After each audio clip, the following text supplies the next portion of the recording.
నమస్తే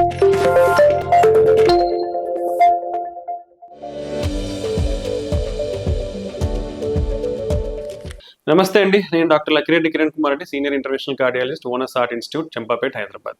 సో ఎటువంటి వారిలో హార్ట్ అటాక్స్ ఎక్కువ వచ్చే అవకాశం ఉంటుంది? ఇది అందరూ గుర్తుంచుకోవాల్సినది. ఎందుకంటే ప్రతి ఒక్కరు కూడా ఇప్పుడు మనం హార్ట్ అటాక్ బారిన పడేది చూస్తా ఉన్నాం. బట్ కొందరిలో మాత్రం ఇవి చాలా ఎక్కువగా వచ్చే అవకాశం ఉంటుంది. ఎవరు వారంటే మెయిన్ 2 ఫ్యాక్టర్స్ అండి.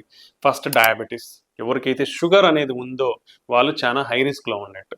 సో షుగర్ ఉన్న వాళ్ళు కంపల్సరీగా చాలా కేర్‌ఫుల్‌గా వాళ్ళ షుగర్ లెవెల్స్‌ని కంట్రోల్ చేసుకోవాల్సిన అవసరం ఉంది. అలానే వాళ్ళు రెగ్యులర్‌గా యాన్యువల్ హెల్త్ చెకప్స్ అనేది చేయించుకోవాల్సిన అవసరం ఉంది. దాని ద్వారా మనకి ఏదైనా హార్ట్ పంపింగ్ వీక్ ఉందా, లేదంటే కిడ్నీ ప్రాబ్లమ్స్ ఉన్నాయా, లేదంటే ఆహ్, కొలెస్ట్రాల్ అబ్నార్మాలిటీ ఉందా అనేది మనకి తెలుసుకునే అవకాశం ఉంటుంది. దాని ద్వారా మనం జాగ్రత్తలు తీసుకునే అవకాశం ఉంటుంది.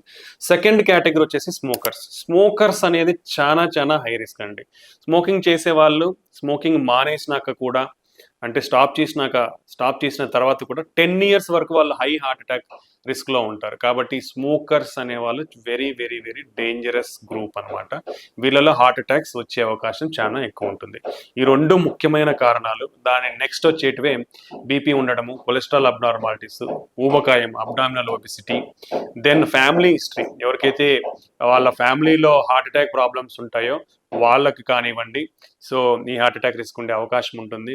దెన్ ఫిజికల్ ఇన్యాక్టివిటీ, స్ట్రెస్, నిద్ర సరిగా లేకపోవడము, ఇవన్నీ కూడా హార్ట్ అటాక్ పెంచే అవకాశం ఉంటుంది. కాబట్టి ఈ గ్రూప్ ఎవరైతే ఈ ఇబ్బందులు పడుతున్నారో వాళ్ళు డెఫినెట్లీ అవన్నీ తగ్గించుకునే, కంట్రోల్ చేసుకునే మెథడ్స్ అనేది చూసుకోవాల్సిన అవసరం ఉంది. సో దానిని కంట్రోల్ చేసుకుంటే మీ హార్ట్ అటాక్ రిస్క్ అనేది తగ్గి మీరు ఆరోగ్యంగా ఉండే అవకాశం ఉంటుంది. థ్యాంక్ యూ అండి.